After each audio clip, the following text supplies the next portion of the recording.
예. 예. 한 번 더 인사할까요? 새해 보니까 너무너무 멋지십니다. 아름다우십니까? 뭘 믿고 그렇게 아름다우십니까?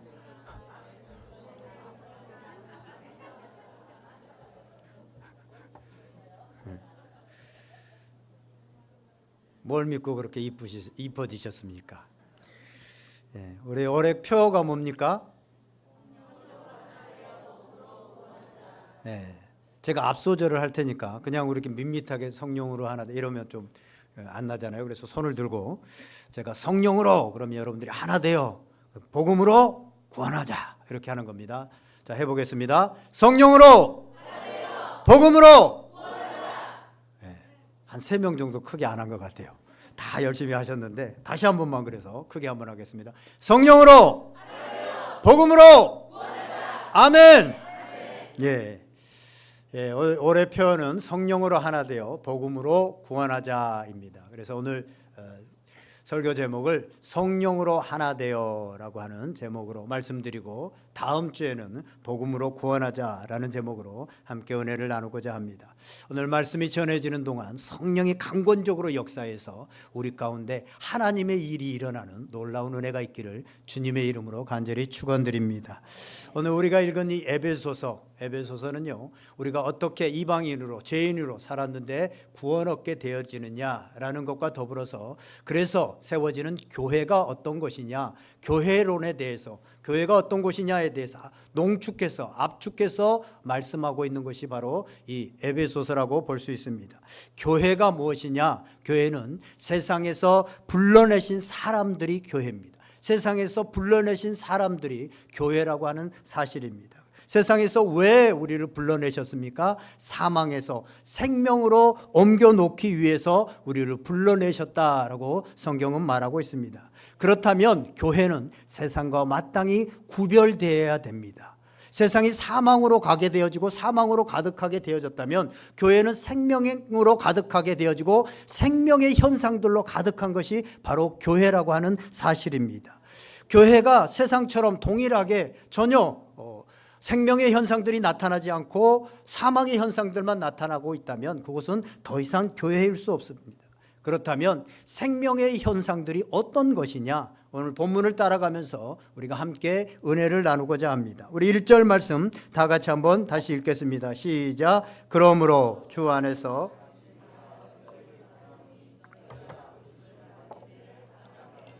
아멘. 주 안에서 갇힌 내가 너희를 권한다라고 말씀하고 있습니다. 잘 아는 것처럼 이 에베소서는 바울이 로마 감옥에 갇혀서 기록한 옥중서신입니다. 감옥에서 갇혀서 쓴 것이기도 하지만 영적으로 보면 이제 바울은 예수 그리스도에게 잡혀서 예수 그리스도 안에 갇혀서 예수 그리스도로 살아가는 그 삶을 살아가고 있다라고 볼 수 있습니다. 그래서 예수 그리스도 안에 잡힌 예수 그리스도의 생명으로 가득한 내가 너희에게 편지를 하는데 너희가 부르심에 합당하게 행하라라고 말하고 있습니다. 우리 모두는요, 주님께서 부르셔서 이 자리에 와 있습니다. 아멘. 한 명도 주님께서 부르시지 않았으면 이 자리에 와 있을 수 있는 사람이 아무도 없습니다. 사층도 마찬가지입니다. 하나님께서 다 부르셔서 여기에 있고 위층에도 있습니다. 그런데 우리가 부르셨으면 그 부르심에 합당하게 살아가야 된다라고 권면하고 있습니다. 부르심을 받고도 세상 사람들처럼 그냥 세상 사람들처럼 살지 말라라고 그렇게 말하고 있습니다. 그러면 부르심에 합당한 삶이라는 것이 어떤 것이냐? 성경 전체를 통해서 부르심에 합당한 삶은 여러 가지를 말씀할 수 있고 여러 가지를 말할 수 있습니다. 그런데 오늘 본문에 보면 성령이 하나 되게 하신 것을 힘써 지키는 삶이 부르심에 합당한 삶이다라고 말하고 있습니다. 신약 성경에요, 바울이 신약 성경을 쓴 게 한 12권에서 13권 정도 됩니다. 그런데 바울이 서신서를 쓸 때마다 이 편지를 쓸 때마다 항상 나타나는 패턴이 있습니다. 로마서부터 이렇게 쭉 써 내려가는데 늘 앞쪽에는 원리와 이론을 씁니다. 너희가 어떻게 구원받게 되어지는지, 교회가 어떻게 세워지는지 늘 원리와 이론들을 말한다고 한다면 뒷부분은 그러면 너희는 어떻게 살아가라. 그렇기 때문에 너희는 어떻게 살아가라라고 하는 실천적인 부분을 얘기합니다. 왜냐하면 신앙은 단순히 이론이나 원리가 아니라 실제 삶이기 때문에 그렇습니다. 삶이 중요하기 때문에 그렇습니다. 에베소서도 마찬가지입니다. 에베소서가 6장까지 있는데 1장에서 3장까지는 그 이론적인 부분들, 원리적인 부분들을 이야기합니다. 그리고 오늘 우리가 읽은 4장부터 그렇기 때문에, 그러므로, 여기 그러므로는 앞에 있는 것들을 다 함축해서 이제 너희는 이렇게 살아라 라고 말을 하고 있는 부분이 바로 4장 우리가 읽은 첫 부분입니다. 그런데 성도가 합당하게 행할 일, 부르심에 합당하게 행할 일들이 얼마나 많습니까? 교회가 힘써 지켜야 될 것들이 얼마나 많습니까? 그런데 4장 처음 너희가 이렇게 살아라라고 한 것을 얘기하면서 처음으로 하는 얘기가 성령이 하나 되게 하신 것을 힘써 지키라라고 첫 번째로 말씀합니다. 왜 그렇습니까?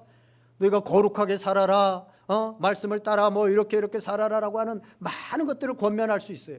그런데 첫 번째로 하시는 얘기가 성령이 하나 되게 하신 것을 힘써 지키라라고 말합니다. 왜요? 그 많은 것들이 있는데 내가 거룩하니 너희도 거룩해라, 너 더 기도하는 삶을 살아라, 여러 가지들을 얘기할 수 있잖아요. 그런데 왜 성령이 하나 되게 하신 것을 힘써 지키라고 말합니까? 하나 되는 것은요, 특별히 교회가 하나 되어지는 것은 교회의 본질에 속하기 때문에 그렇습니다. 본질적인 것이기 때문에 그렇습니다. 교회는 본질적인 것과 비본질적인 것이 있습니다. 그런데 사람들이 이 본질적인 것과 비본질적인 것을 헷갈려 합니다. 교회의 본질적인 것은 우리가 절대로 양보할 수 없는 겁니다. 예수 그리스도, 복음, 구원, 이런 것들은 절대 양보할 수 없습니다. 그래서 너 죽인다, 예수 믿지 마라 라고 총칼을 갖다 대도 아닙니다. 나는 이걸 붙잡습니다. 그래서 예수 그리스도를 붙잡습니다. 절대로 포기할 수 없는 것입니다. 이게 본질적인 겁니다. 그런데 교회의 어떤 조직, 교회의 어떤 행사, 심지어 교회 건물도 비본질적인 겁니다. 교회의 본질적인 것이 무너지면 아무리 그 교회가 훌륭한 건물이 있고 많은 사람들 몇만 명이 모여 있고 시스템이 잘 돼 있어도 그것은 더 이상 교회라고 볼 수 없습니다. 그런데 하나됨이 교회의 본질이라고 하는 것입니다. 그런데 가끔은요, 우리는 비본질적인 것 때문에 비본질적인 것으로 갈등하다가 본질적인 것을 무너뜨리는 어리석음들을 범하는 그런 경우들이 많이 있습니다. 하나됨이 어떻게 교회의 본질적인 것이냐, 오늘 본문의 4장에서 4절에서 6절까지는 하나됨에 대한 근거로 삼위일체 하나님에 대해서 말씀하고 있습니다. 4절에서부터 보면 이렇습니다. 몸이 하나요 성령도 한 분이시니, 5절에 보면 주도 한 분이시요, 6절에 보면 하나님도 한 분이시니, 거기에 누구누구가 나옵니까? 성부 하나님, 성령 하나님, 성자 예수님 세 분이 나옵니다. 그런데 이 세 분이 한 분인 하나님이시라는 거예요. 이 세 분이 나오는데 그 세 분이 한 분 하나님이시라는 거예요. 이게 신학적인 용어로 뭐라고 그럽니까? 삼위일체 하나님. 세 분이신데 한 분이신 하나님. 우리가 믿는 하나님이 그런 하나님이십니다. 공동체로 계시는 하나님. 세 분인데 한 분으로 계시는 하나님. 그런데요, 우리는 그 하나님의 형상과 모양을 닮아서 창조되었습니다. 그러니까 우리도 공동체성이 우리 가운데 본질입니다. 하나님의 그 본질을 따라서 창조하셨기 때문에 그렇습니다. 그리고 하나님께서 당신의 형상과 모양을 따라서 창조하시고 하나님과 인간이 함께하는, 공동체로 있는 하나님과 인간의 함께하는 신인 공동체, 하나님과 인간이 함께하는, 신과 인간이 함께하는 공동체를 만드셨습니다. 그게 어디입니까? 에덴 동산입니다. 그래서 하나님과 함께하는 에덴 동산은 너무나도 아름다웠고 계속해서 창세기 1장에 보면 보시기에 좋았더라, 보시기에 심히 좋았더라 라고 그렇게 말씀합니다. 아담이 죄를 짓기 전에 모든 것이 아름다웠습니다. 그런데 죄를 짓기 전에도 하나님이 보시기에 딱 한 가지 좋지 않는 모습이 있었습니다. 그게 창세기 2장 18절에 보면 사람이 혼자 있는 것이 좋지 못했다, 사람이 독처하는 것이 좋지 못했다라고 말합니다. 그래서 하나님께서 어떻게 하시느냐? 돕는 배필을 지으십니다. 하와를 만드십니다. 하와를 만드시는데 어떻게 만드시냐 하면, 사실은 하와를 만드는 데 있어서 하나님께서 그냥 말씀으로 하와 여자여 만들어져라 라고 하면 만들어질 수도 있고, 그냥 흙으로 아담을 빚듯이 빚어가지고 그 코에 생기를 불어넣어서 빚을 수도 있습니다. 그런데 아담을 잠들게 해서 외과 수술을 통해서 옆구리를 짠 다음에 갈비뼈를 빼가지고 그 갈비뼈로 하와를 만들었습니다. 왜 굳이 이렇게 만드셨습니까? 이렇게 만든 이유는 둘이 한 몸이다라는 것을 알게 하시기 위해서입니다. 그래서 아담이 하와를 보는 순간 뭐라고 그랬어요? 첫 반응이 너는 내 뼈 중에 뼈요 내 살 중에 살이다. 네 뼈가 내 뼈고 내 살이 네 살이다 라는 거잖아요. 그거 뭐예요? 너는 나다라는 거예요. 너는 나다. 너와 나는 하나다 라는 말입니다. 그것을 알게 하시기 위해서 그냥 데려다 놓으면, 한 여자를 데려다 놓으면 그 몸이 전혀 다른 몸이고 나와 하나인 것을 알지 못하기 때문에 하나님께서는 일부러 아담의 몸에서 그 수술을 통해서 하와를 만들어 놓습니다. 그래서 하나라고 말합니다. 그래서 부부는 한 몸, 한 공동체입니다. 그리고 그 몸을 통하여서 이제 가정이 세워져 나갑니다. 그리고 사회가 세워져 나갑니다. 그래서 가정과 사회의 기초는 하나됨입니다. 그리고 이 하나됨은 하나님의 형상에서 온 겁니다. 하나님의 존재 양식에서 온 겁니다. 하나님이 그렇게 하나님이 계시니까, 그리고 그것을 따라서 우리를 만드셨으니까. 그런데 인간이 죄를 범하고 나서 부부 사이가 무너집니다. 아담이 하와 탓을 합니다. 하나님께서 주셔서 나와 함께하게 한 그 여자가 나를 꼬셔서 내가 선악과를 먹었다는 거예요. 한 몸이었는데 이제 더 이상 한 몸이 아닙니다. 그 여자, 그 사람 타인입니다. 이렇게 죄로 인해서 하나님과 인간과 인간의 하나됨이 깨어지면서 가정이 무너지고 사회가 무너지고 세상이 외롭게 되어지고 삭막한 곳으로, 사망으로 달려가는 세상이 되어졌습니다. 세상은 점점 그렇게 마귀가 지금 이 세상에 많은 사람들을, 아담과 하와를 유혹했던 그 마귀는 지금도 그렇게 세상을 이끌어 가려고 합니다. 그래서 점점 외롭게 만듭니다. 점점 하나 되지 못하고 홀로 있게 만듭니다. 지금 우리 사회를 보세요. 세상을 보세요. 점점 그래서 외로움에 찌들어 있는 사람들이 얼마나 많습니까? 그로 인해서 스스로 죽어가는 사람들도 얼마나 많습니까? 생명을 내려놓는 사람들도 많습니다. 그때 인간을 지으신, 인간을 만드신 하나님께서 우리를 사랑하셔서 다시 하나님과 화목하고 다시 사람들과 하나 되어 행복하게 살 수 있는 길을 열어주셨습니다. 그 길이 뭡니까? 바로 예수 그리스도의 십자가입니다. 그래서 십자가는 우리가 늘 알지만 위로는 하나님과 다시 화목하게 되어지고, 옆에 가로로는 사람들과 화목하게 되어지는, 하나 되어지는, 그게 바로 이 십자가입니다. 하나님께서는 이 분리의 문제를 해결하시고자 자신이 인간의 몸을 입고 오셔서 마치 아담의 몸을 찢어서 하와를 만드신 것처럼 십자가에서 자신의 몸을 찢어서 만드신 것이 바로 교회입니다. 교회는 어느 똑똑한 사람이 이렇게 하면은 종교생활을 잘할 수 있겠다, 이렇게 하면 신앙생활 잘할 수 있겠다라고 해서 인간이 만든 그런 단체가 아닙니다. 교회는 하나님께서 아담의 옆구리를 찢어서 하와를 만드신 것처럼 친히 십자가에서 당신의 옆구리를 창으로 찢어서 물과 피를 흘리셔서 그리스도의 신부로 만드신 것이 바로 교회입니다. 하와를 신부로 만들었듯이 교회를 그리스도의 하나님의 신부로 만들으셨습니다. 그리고 그 교회를 그리스도의 몸이다, 한몸 공동체다 라고 그렇게 말합니다. 그렇기 때문에 교회의 하나됨은 교회의 본질입니다. 성부 하나님, 성자 하나님, 성령 하나님이 하나이시지 않으면, 아무리 하나님이 창조를 잘 일을 하시고 예수님이 십자가의 그 일들을 잘 하시고 성령님이 성령의 역사를 잘 일으키셔도 각각 따로 하나가 되지 못하고 있으면 그분은 하나님이 아닙니다. 하나님이 아니에요. 아무리 본인이 잘하고 있어도, 부부가 아무리 같이 살고 있어도 하나가 되지 않으면, 엄격하게 말하면 더 이상 부부가 아닙니다. 교회가 하나 되지 못하면 아무리 교회가 많은 일들을 하고 있고 나도 내 개인적으로 잘하고 있어도 그것은 교회가 되지 못합니다. 그래서 오늘 에베소서에서는 부름받은 사람들, 부름받은 성도, 교회가 첫 번째로 해야 될 것이 뭐냐? 성령이 하나 되게 하신 것을 힘써 지키라 라고 말씀하고 있습니다.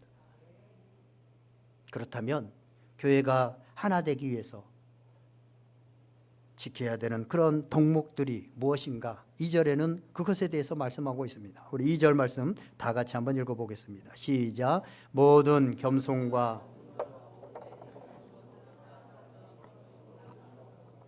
첫 번째는 겸손하라는 것입니다. 겸손은 스스로를 낮추고 남을 높게 인정하는 것, 나보다 낫다라고 인정하는 것이 겸손이죠. 자기만 옳다고 우기지 않는 겁니다.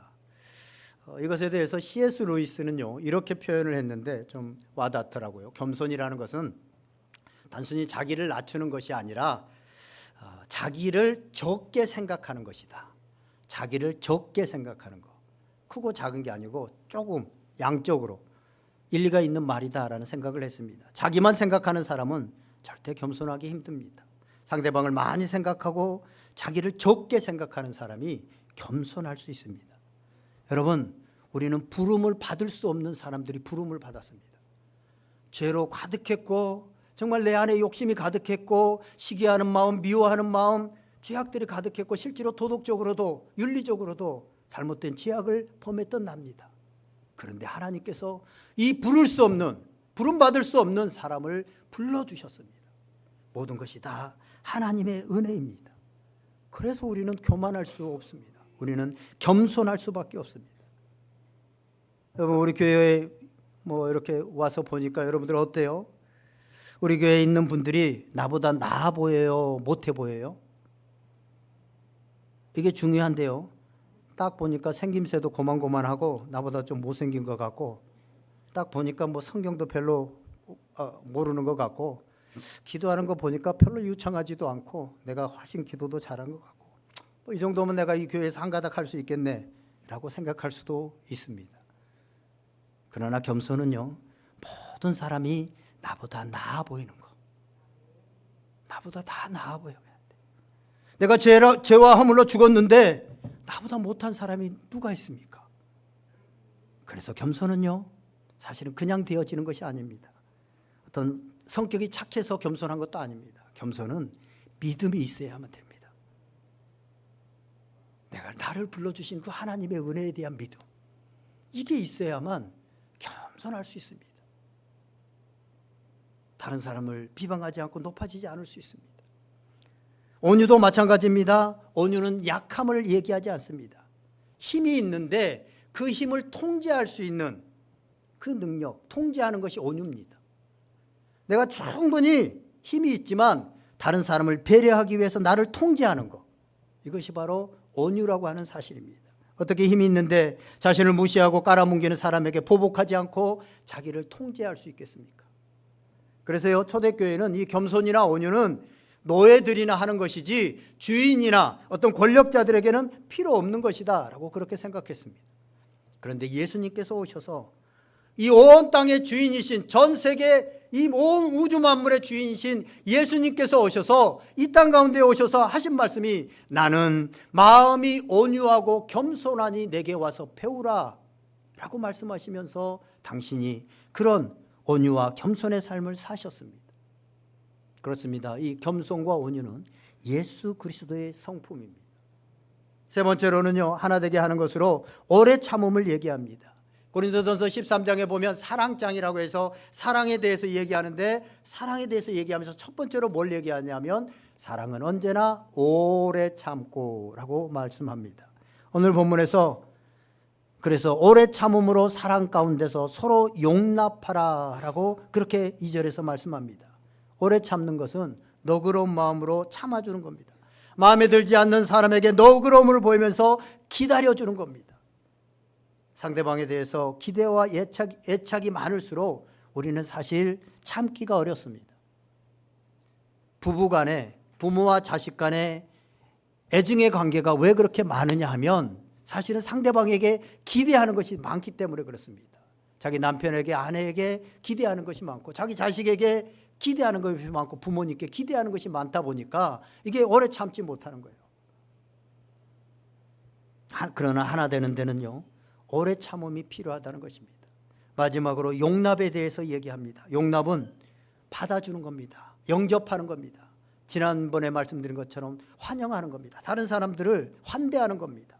사랑으로 받아주는 겁니다. 나와 좀 다르다는 생각이 달라도, 차이가 있더라도 너는 그렇구나 라고 받아주는 겁니다. 인정하는 겁니다. 이 용납은요, 앞에서 말한 겸손, 온유, 오래 참음의 결과입니다. 이런 결과, 겸손하고 온유하고 오래 참으면 사랑으로 그 사람을 용납할 수 있게 되어집니다. 어떤 사람이 그런 얘기를 하더라고요. 그 넓은 바다가 왜 바다인지 아냐고.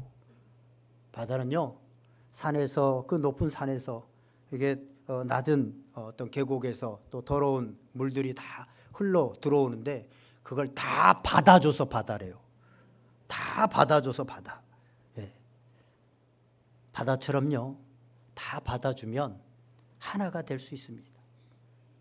사랑하는 여러분, 혹시 여러분이 최근에 누구를 향해서 마음을 닫고 있는 일이 있다면 정말 그것이 마음을 닫을 만한 일인지 곰곰이 생각해 보시기 바랍니다.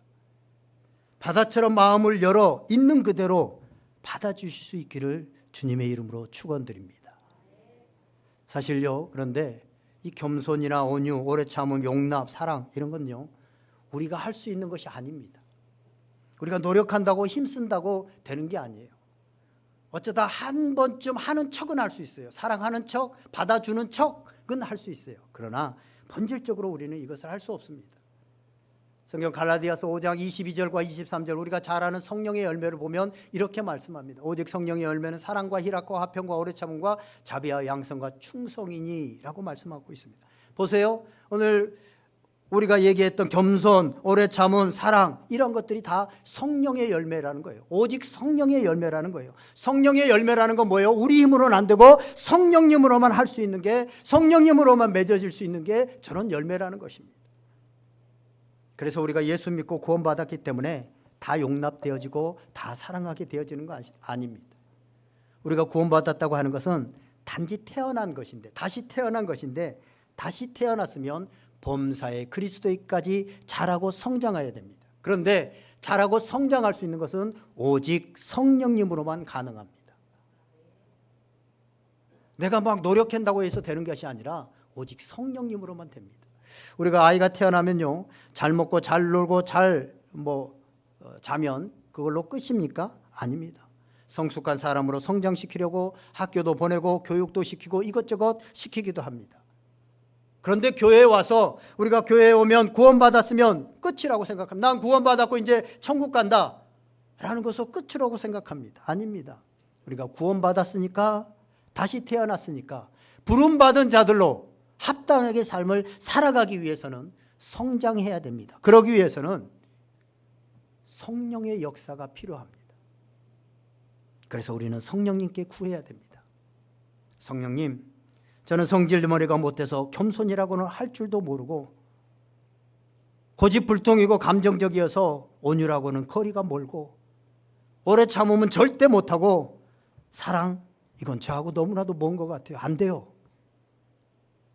그러니 성령님, 저를 포기하지 마시고 내 안에 성령의 열매를 맺을 수 있도록 나를 이끌어 주세요. 여러분, 우리가 건강 주세요, 새해 새 일을 행하게 해주세요, 우리 가정 복되게 해주세요, 많은 기도들을 하지만 정작 정말 하나님의 나라에 필요한 이런 성령의 열매, 하나님 나에게 겸손을 주세요, 온유를 주세요, 오래 참을 수 있게 해주세요, 저에게 사랑을 주세요 라고 하는 여러분 기도를 하십니까? 이런 기도를 하면서 주님께 의탁하고 내 안에 구원을 받을 때 내주하시는 그 성령님께서 뭐라고 말씀하시는지 그 음성을 듣고 거기에 민감하게 되어지면 하나님의 놀라운 일들이 일어나게 되어지는데, 어떤 일들이 일어납니까? 3절 말씀입니다. 다 같이 읽겠습니다. 3절 시작. 평안에 매는 줄로. 아멘. 평안에 매는 줄로 성령이 하나 되는 것을 힘써 지키는 일이 일어난다고 하는 사실입니다. 여러분, 제가 질문을 하나 드릴게요. 성경이 우리가 할 수 있는 것을 얘기해요? 할 수 없는 것을 얘기해요? 예? 내가 거룩하니 너희도 거룩하라. 원수를 사랑하라. 너에게 잘못한 사람을 7번씩 70번씩 사랑하라. 할 수 있어요? 다 하라고 한 거잖아요. 성경에 나오는 얘기잖아요. 할 수 있어요? 원수 사랑해요? 나한테 잘못하고 나한테 뭐라고 했는데 70번씩 490번 500번 용서가 돼요? 2번도 용서가 안 되는데? 그죠? 이제 헷갈리죠? 할 수 있는 걸 얘기해요? 할 수 없는 걸 얘기해요? 7번씩 70번을 용서하는 거, 지난주에 제가 말씀드렸지만 안 되는 줄 알았는데 부모가 자식을 사랑하니까 되더라는 거예요. 자기 자식을 사랑하니까 되더라는 거예요. 성경은요, 우리가 할 수 없는 것을 얘기하는 것 같이 그냥 그쪽으로 지향해서 살아, 그렇게 그냥 거룩하려고 노력하고 사랑하려고 노력하고 뭐 그렇게 살아가야지 무슨 490번을 용서가 돼, 용서하려고 그냥 살아갈 그런 쪽으로 지향해서 방향을 정하라는 거, 그게 아닙니다. 그렇게 살라는 거예요. 그 명령이잖아요. 그런데요, 이게 우리는 할 수 없는데 성령이 역사하면 되더라는 거예요. 민수기 12장에 보니까 자기 성질대로 살고 그래서 화를 내고 심지어는 사람을 죽인 모세가 지상에서 가장 온유한 사람이 되어집니다. 하나님 안에 있고 하나님의 말씀이 있고 하나님의 성령을 받아서 행하게 되어지니까 온유한 사람이 되어집니다. 하나님은 우리가 할 수 없는 것을 하라고 하는 이상한 분이 아닙니다. 사랑할 수 있고 하나 될 수 있고 될 수 있는 걸 얘기하는 겁니다. 우리가 할 수 있는 것이 무엇입니까? 우리는 하나 되게 우리가 할 수는 없습니다. 이것은 성령이 하시는 일이다라고 말합니다. 그런데 우리가 성령이 하나 되게 하신 것을 힘써 지킬 수는 있다는 거예요. 여러분, 교회에 대한 생각들이 다 다릅니다.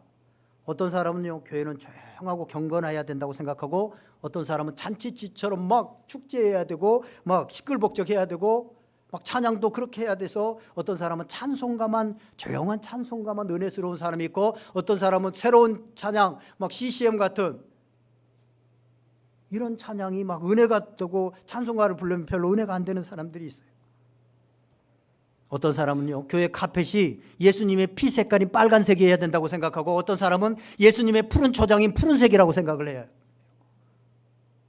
안 그래요?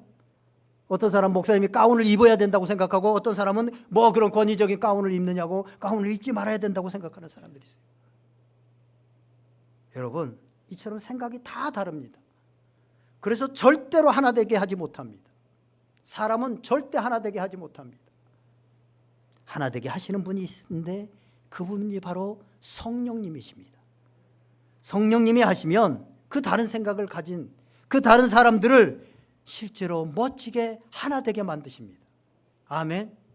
그래서 사도행전 2장에 성령이 처음 임할 때 사람들이 말이 다 달랐잖아요. 언어가 교만으로 인해서, 죄악으로 인해서 사실 창세기 11장에서 흩어져 버렸잖아요.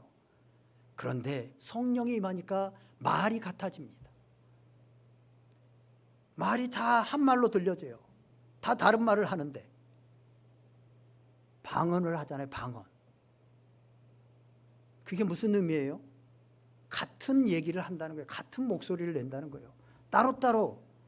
그래서 교회가 하나 되어지고 온전히 한, 초대교회를 보세요. 초대교회는요, 이방인과 유대인들, 종과 자유자들, 남자와 여자, 당시에 도저히 하나 될 수 없는 사람들, 옆에 가지도 않는 사람들, 지적으로도 같이 밥을 먹을 수도 없는 사람들, 이런 사람들이 하나가 되어져요.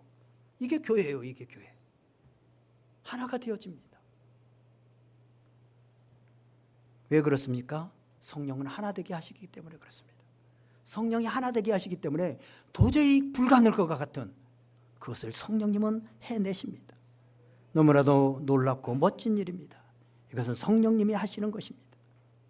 이것이 성령 하나님이 세우신 교회입니다. 이처럼 성령이 하나 되게 하신 역사가 오늘날에도 우리 가운데도 있습니다. 그럼 우리는 뭐 하느냐? 그것을 힘써 지키는 것입니다. 여기서 힘써라고 하는 말은 온갖 노력을 다 해보라는 겁니다. 계속 교회가 하나됨을 지킬 수 있는 것이라면 뭐든지 노력을 해보라는 것입니다. 마음문을 닫고만 있지 말고 할 수 있는 거, 내가 할 수 있는 거 어떻게 하면 하나 될 수 있을까 다 노력해보라는 거예요. 하나됨은 교회의 본질입니다. 그래서 아무리 훌륭한 건물에서 예배를 드려도 하나 되지 않으면 그 예배를 하나님 받으시지 않아요. 그런데 저 지하 감옥에서, 저 북한의 그 지하에서 예배를 드려도 건물이 없어도 하나 되어져서 하나님을 예배하는 것은 하나님이 받으십니다. 그래서 너희가 예물을 드리다가 원망 들을 만한 일이 생각나거든 그것을 내려놓고 가서 그걸 풀고 와서 드리라는 거예요. 그렇지 않으면 받지 않는다는 거예요. 우리가 아무리 기도해도 하나 되지 않아서 기도하는 것은 하나님이 받지 못하십니다. 우리가 수많은 예배를 드려도 교회가 분려되어 있고 마음이 나뉘어져 있고 분산되어 있으면 그 예배를 하나님이 받으실 수 없어요.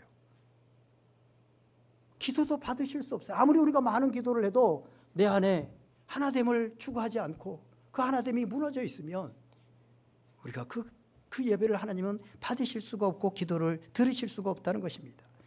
그래서 힘써 그 하나됨을 지키라는 거예요. 그래야 교회가 교회될 수 있다는 거예요.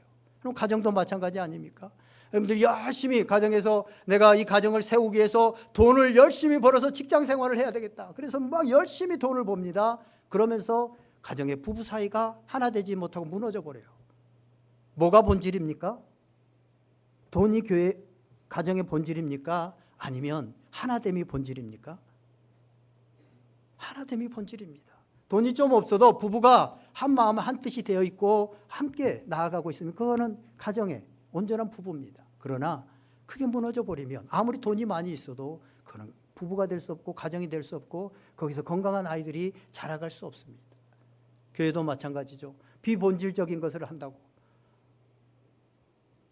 뭐 김장한다고 거기서 싸워가지고 서로 막 다투어지고 뭐 조직을 세운다고 막 서로 다투고 뭐 밥한다고 서로 다투고 있으면 그게 좀 부족할지라도 그게 좀 아닌데 그건 비본질적인 거거든요. 하나됨이 훨씬 중요하다고 하는 사실입니다. 그건 본질입니다. 그리고 지키라라고 하는 말은 내가 새롭게 만들어라는 말이 아닙니다.